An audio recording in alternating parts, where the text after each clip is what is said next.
मार्ग से इस महाराज को देखने के लिए आए। और तो क्या बताऊं, हमारे भोले बाबा भी आए। भोले बाबा को घुसने नहीं दिया। किसने? बाबा तुम वहां नहीं जा सकते हो। बोले क्यों?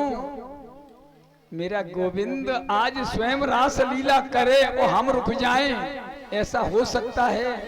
गोपियों ने कहा बाबा तुम तो योगी हो और सर्प बिच्छू लटकाए हुए हो, तुम्हारे जाने से तो हमारे महाराज में विघ्न उत्पन्न हो जाएगा।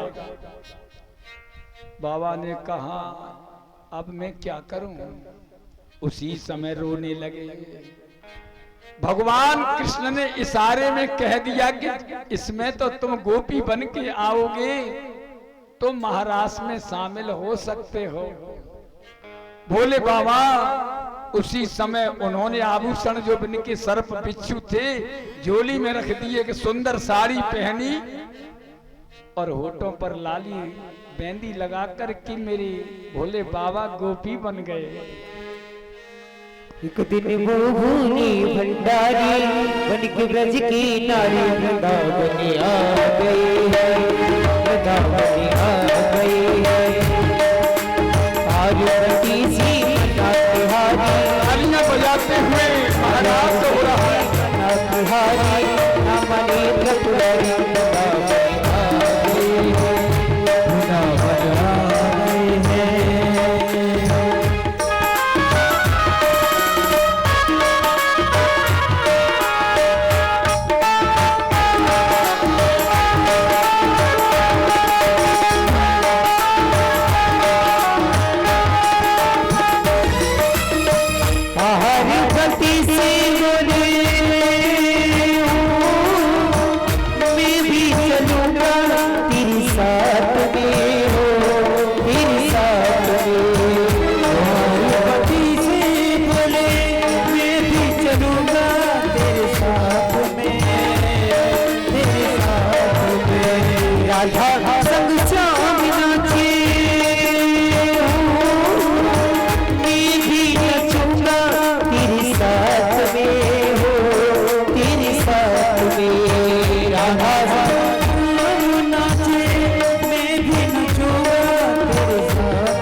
जानी मुझे जानी ना कोई इस राज को, इस राज को। ऐसा सजा दे मुझे, ऐसा सजा दे मुझे, कोई लगा दे इस राज को, इस राज को। मैं हूँ सहेली तेरी, ऐसा बताना रजराज को, रजराज को। मैं हूँ सहेली तेरी, ऐसा बताना रजराज को।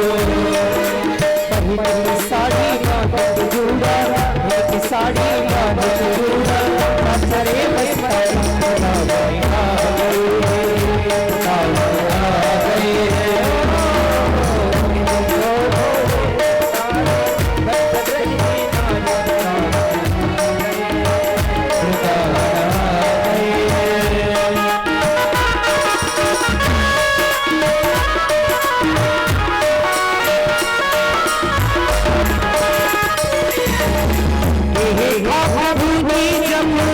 समझ गए हैं सारी बात को, सारी बात को।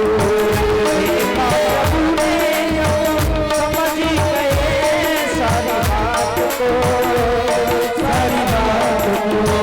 ऐसी बजाई बंसी सुध बुध भूले भोलेनाथ को, भोलेनाथ को। ऐसी बजाई बंसी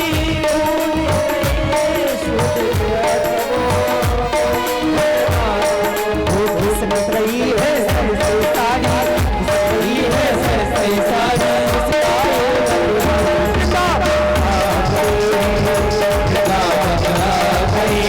आज कभी जी मना तुम्हारी ना मानी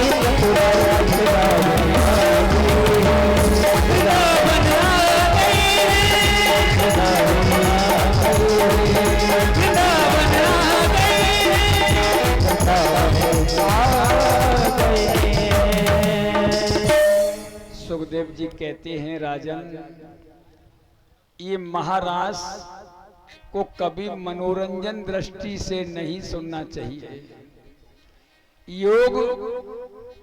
योगी स्वरूप में ही इसकी कथा श्रवण करना चाहिए। यहाँ कामदेव ने विचार किया कि कई हजार गोपियां हैं और कृष्ण अकेला है।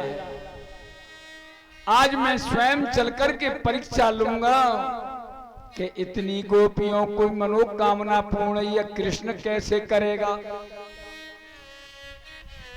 भगवान कृष्ण मुस्कुरा रहे हैं, कामदेव से पूछ रहे हैं कि ये बताओ कि मैदान का युद्ध करोगे क्या किले का। कामदेव ने कहा प्रभु मैं समझा नहीं। किले का होता है अंदर और मैदान का होता है। कामदेव ने कहा प्रभु तुम्हारी जैसे इच्छा हो। भगवान कहते हैं कि आज मैदान का ही युद्ध हमारा तुम्हारा होगा। कामदेव ने अपना कामक धनुष उठाया जिसमें उसके पास 5 बाण थे और वो बाण ऐसे थे कैसा भी योगी हो वो भी कामाग्ध हो जाता था। उसने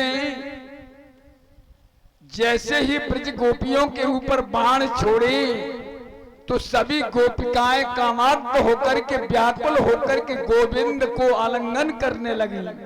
कोई तो बाजू को पकड़ने लगी, कोई उनके सिर पर हाथ घुमाने लगी, कोई उनकी पीठ पर हाथ घुमाने लगी।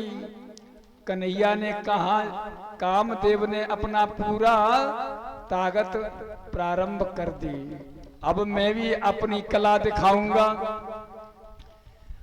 कृष्ण ने क्या किया कि जितनी गोपियां थीं और उतने ही कृष्ण बनकर के तैयार हो गए।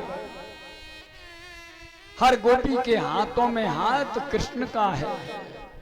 आइए, यहां महारास प्रारंभ होता है।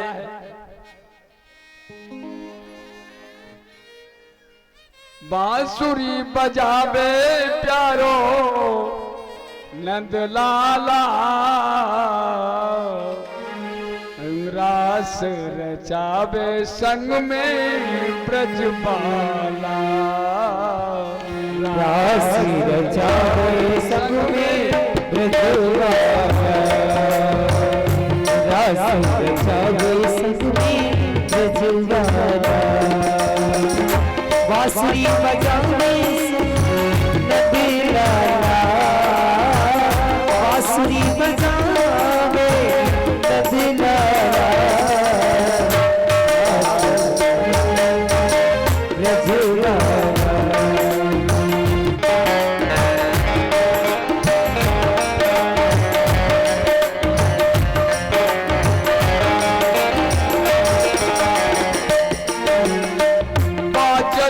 मृदंग ताल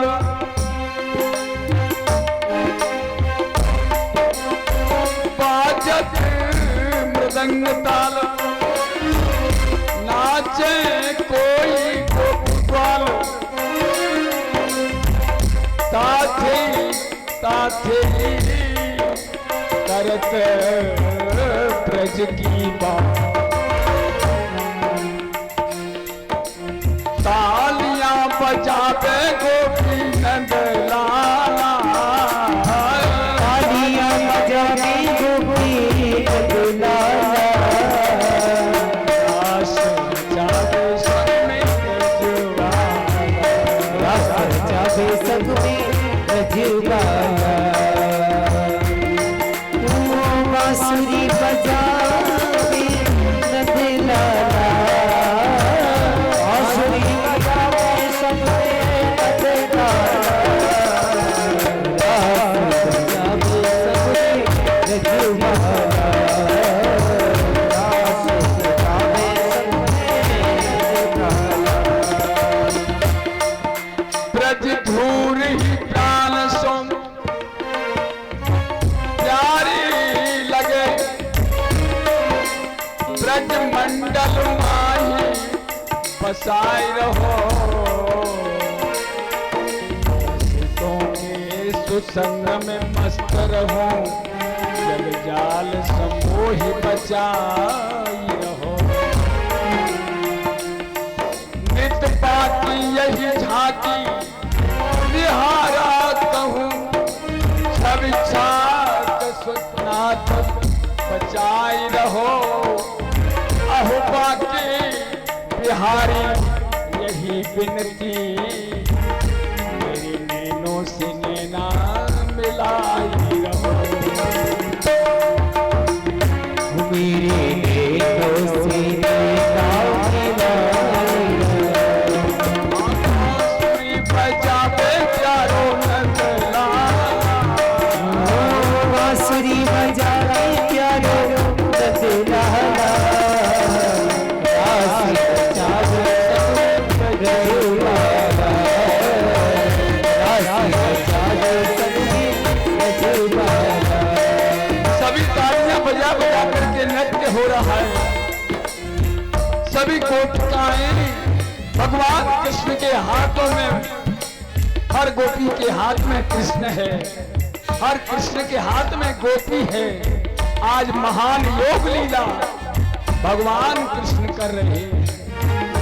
रास रचावे संग में ब्रजबाला, रास रचावे संग में ब्रजबाला, रास रचावे संग में ब्रजबाला, रास रचावे संग में ब्रजबाला। उस समय रात्रि में महारास हो रहा था सज्जनों। कामदेव ने समझ लिया कि इन कृष्ण के ऊपर कोई काम का विकार नहीं है। काम को परास्त किया मेरे गोविंद ने।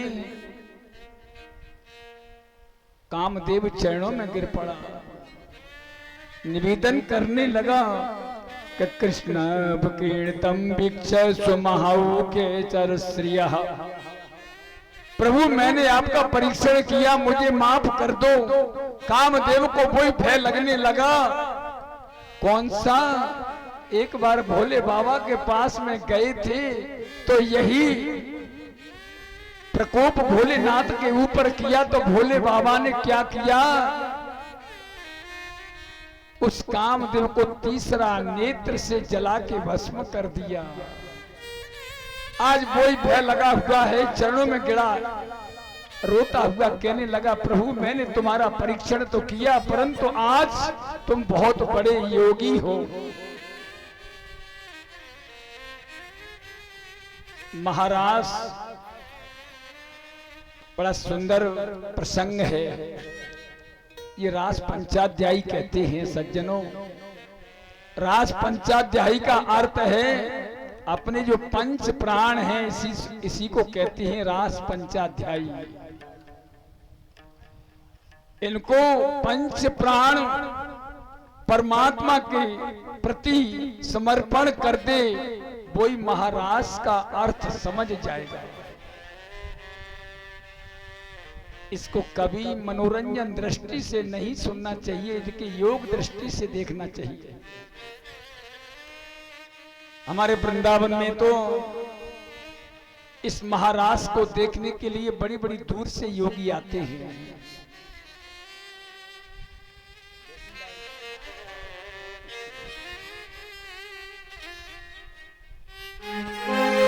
रास रचो है जमुना किनारे, महारास रचो है, रास रचो है, रास रचो है जमुना किनारे, महारास रचो है, रास रचो है, रास रचो है जमुना किनारे, महारास रचो है, रास रचो है, रास रचो है जमुना किनारे, महारास रचो है, रास रचो है, रास रचो है जमुना किनारे, महारास रचो है। राधा राधी कृष्णा नाचे नाचे तो राधा राधी कृष्णा नाचे तो मन मीरो मन बड़ोस मेरी मन मेरो मन बड़ोस आबर वृंदावन, रास रचो है, रास रचो है जमुना किनारे, महारास रचो है, रास रचो है, रास रचो है जमुना किनारे, महारास रचो है जमुना किनारे, महारास रचो है। बोलिए वृंदावन बिहारी लाल की। एकदा देव यात्रायां गोपाला जात कौतकः अनोभिरंगुद्युक्तै प्रयोमस्तै अंबिका वनं महा। सभी ब्रजवासी अंबिका पूजन करने के लिए सभी सरस्वती नदी के किनारे गए। कंस का भेजा हुआ वहां एक सुदर्शन नाम का दैत्य और आ गया। भगवान कृष्ण कहते हैं, जैसे ही भगवान कृष्ण ने देखा कि ये हमारे मंडल में आ गया है और ये उत्पात करने वाला है, उसी समय मेरे प्रभु ने उसका अंत कर दिया। संकचूड़यतम ख्यातौ धनदान चरोप्यगातः। सुखदेव जी कहते हैं कि राजन, एक दिन शंखचूड़ नाम का राक्षस था, कंस का भेजा हुआ, उसी समय भगवान ने उसका भी अंत कर दिया। गोप्या कृसौपनम यातौ तन्योद चेतसः। एक दिन सभी गोपियों ने मिलकर के बड़ा सुंदर युगल गीत गा रही थी। उस समय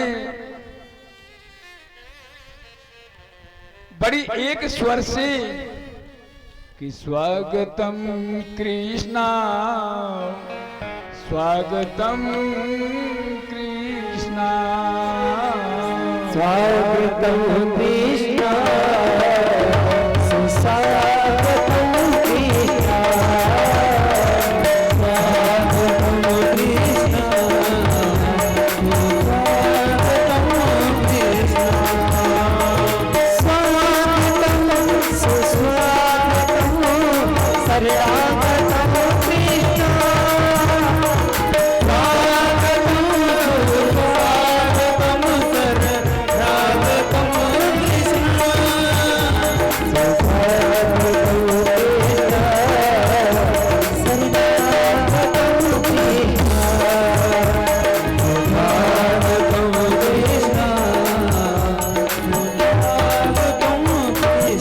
सभी गोपिका स्वागत गीत गा रही थी तो उस समय क्या हुआ?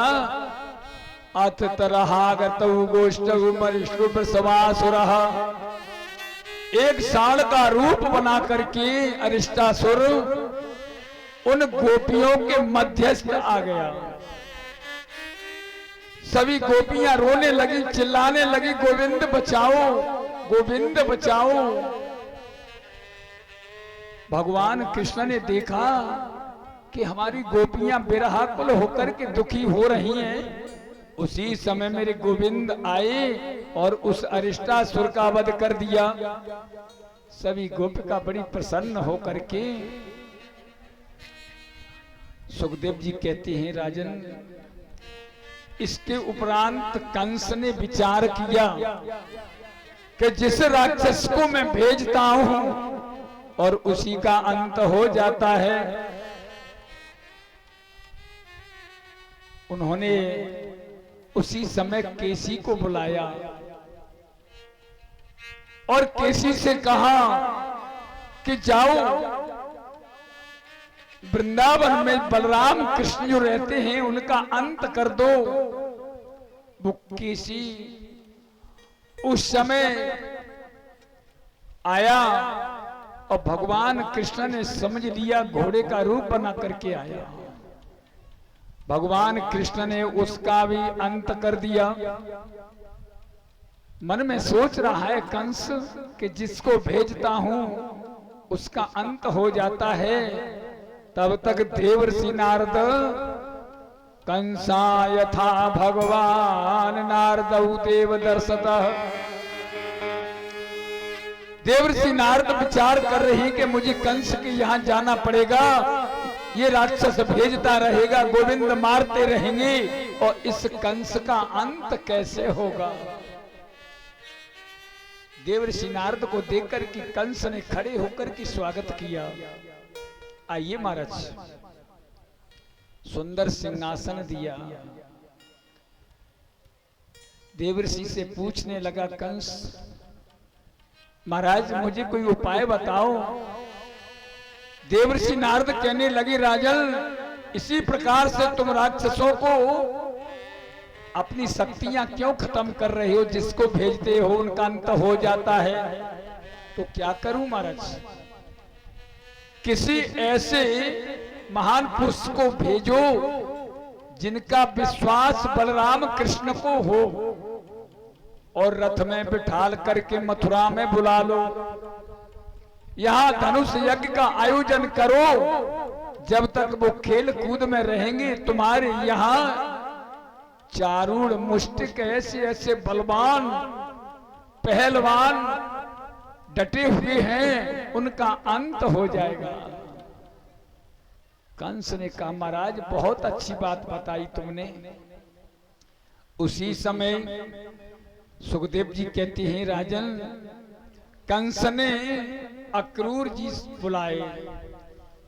अक्रूर जी से कहा, प्रीष्यामास हन्यताम भवतराम केशव, तुम वृंदावन चले जाओ। क्यों? कि नंद बाबा के यहां दो बालक हैं, बलराम और कृष्ण, और उन्हें तुम मथुरा ले आओ। प्रेष्या मास हन्यताम भवताम राम केशव। अक्रूर जी ने पूछा क्यों? कि वो यहां आ जाएंगे, उनका मैं अंत कर दूंगा। अक्रूर जी समझा रहे हैं कि राजन, तुमने जितने राक्षस भेजे सबका अंत हो गया, क्या उनका मारना तुम्हारे लिए सहज होगा? कंस ने कहा कि सुनो, मैंने कुबलिया पीड़ा हाथी शरीकों को मैंने बंदी बना लिया। तीनों लोगों के देवता मुझसे भयभीत हैं, एक ग्वाला मेरा क्या करेंगे? इसलिए तुम मेरा कहना मानो। अक्रूर जी ने कहा कि ठीक है, अगर मैं नहीं जाता हूं तो मुझे कंस का स्वभाव मालूम है, और अगर जाता हूं तो बलराम कृष्ण का लाल इस दुष्ट के यहां लाना भी ठीक नहीं है, मैं क्या करूं? अक्रूर जी ने पूछा कंस से कि महाराज ये बताओ, अगर मैं ले आऊं यहां तक तो उनका तुम अंत कैसे करोगे? कंस ने कहा वो तो मैंने योजना बना ली है, उनको दोनों को मारने के लिए योजना बनाई है। अक्रूर जी ने कहा कि तुमने योजना बनाई है, कहीं ऐसा ना हो कि योजना तुम्हारे लिए विपरीत हो जाए। तुमको जाना ही होगा। अक्रूर जी ने अपना रथ तैयार किया। निसृष्ट किला मृत्युदेव संश्रय। रास्ते में जा रहे हैं, सोच रहे हैं कि मैं किस लिए जा रहा हूं। नंद बाबा जसोदा के दोनों नेत्र हैं, और उनको लेके मैं कैसे आऊं? अगर कहीं उनके लिए अनर्थ हो गया तो नंद बाबा जसोदा के प्राणों कैसे रहेंगे? दुखी मन से जा रहे हैं, सुबह से जा रहे हैं। वृंदावन कोई दूर नहीं था।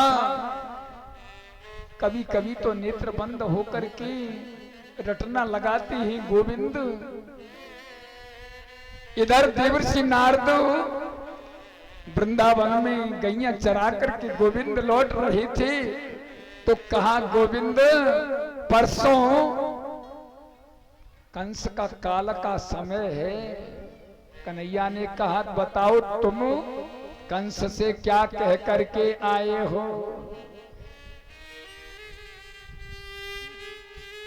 देवर्षि नारद ने हाथ जोड़ लिए और कहा तुम तो अंतर्यामी हो, सबकी हृदय की बात जानने वाले हो। इस दुष्ट का अंत नहीं होगा तब तक देवताओं को भी अच्छा नहीं लगेगा। भगवान हंसने लगे। जैसे ही आगे चले तो अक्रूर जी का रथ दिखाई दिया भगवान कृष्ण को। दौड़ करके चरणों में प्रणाम किया, काका जी बहुत दिनों के बाद तुम लौट रहे हो। आंखों में से आंसू निकल गए। गोविंद मैं क्या बताऊं, मैं तुम्हें लेने के लिए आया हूं। कंस ने मुझे भेजा है जबरदस्ती से, मेरा मन तो नहीं था। कन्हैया ने कहा ये भी मेरी भी इच्छा है। क्यों? कंस मामा बहुत अत्याचार कर रहे हैं, अब उनका अंत का समय आ ही चुका है। परंतु ये बात हमारी मैया से मत कहना, जसोदा से नहीं, वो मुझे जाने नहीं देगी।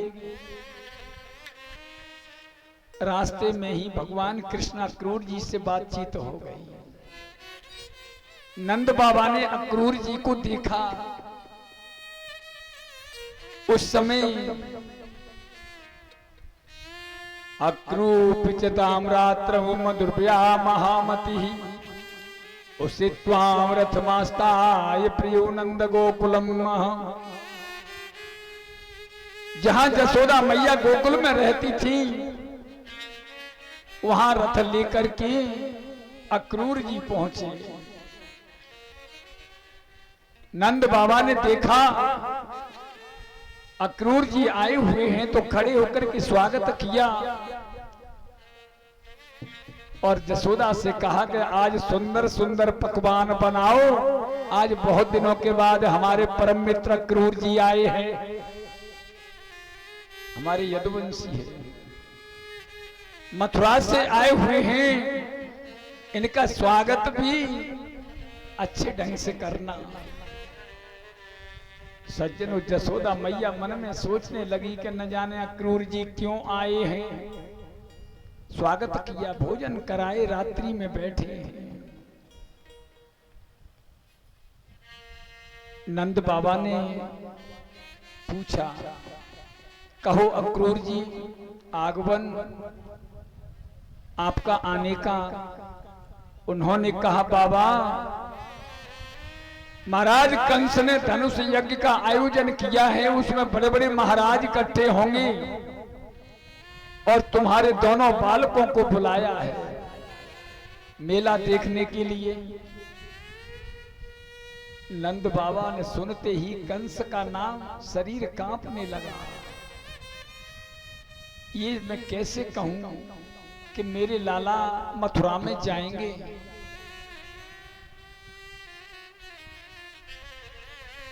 रात्रि तो व्यतीत हो गई। सज्जनों,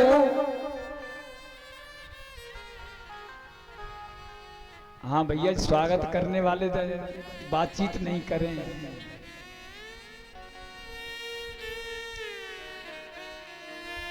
भगवान कृष्ण सूर्य उदय हो जाता तब जागरण करते थे, मैया जगाती थी, जागो बंसी बारे, तब जागते थे। भोर भयो रजनी अब बीती, घर घर खुले किवारे। आज लाला ने रात्रि के 4 बजे ही जागरण कर लिया और स्वयं स्नान बना लिया और स्वयं वस्त्र पहन लिए और तैयार हो गए। जसोदा मैया का हृदय कांपने लगा और सोचने लगे कि मेरो लाला इतनो जल्दी कबू ना आए जगे, आज इतनो जल्दी जाग करके वस्त्र पहन करके तैयार कैसे है गए हो। पूछ रही है जसोदा, लाला इतनो जल्दी जाग करके तू कहां जाए रहे हो है। गोविंद गोद में बैठ करके कहने लगे, मैया कबू तेने ये कही कि लाला आज 11 वर्ष 52 दिन के हो चुके हैं कृष्ण, अभी तक मैया तेने मोकू कहीं ना आए भेजियो। आज मेरी इच्छा है रही है, अक्रूर जी काका लेने के लिए आए हैं और मामा ने मोकू बुलायो है तो मैं मेला देखने के लिए जाना चाहूं। सज्जनों, जसोदा मैया पृथ्वी पर गिर पड़ी। लाला मैं तुझे कंस के यहां नहीं भेजूंगी। मुझे मालूम है कि एक दिन भी ऐसा नहीं गया जिस दिन कंस ने तेरे लिए राक्षस न भेजे हों। लाला कुछ समय के लिए कन्हैया दिखाने के लिए रोने लगी, मैया तू कबू ना आए कहे, आज तो मैं मेला देखने के लिए अवश्य ही जाऊंगा। मैया समझ गई कि ढीठ है, बालक माने वो ना आए।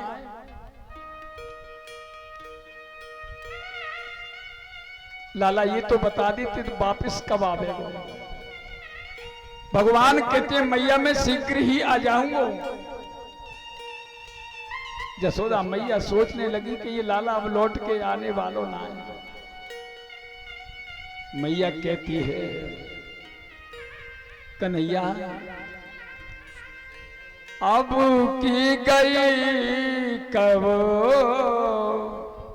आइयो कन्हैया, अब की गई कब आइयो कन्हैया, अब की गई कब आइयो कन्हैया। कौन चरावे तेरी गैया, कौन चरावे तेरी गैया।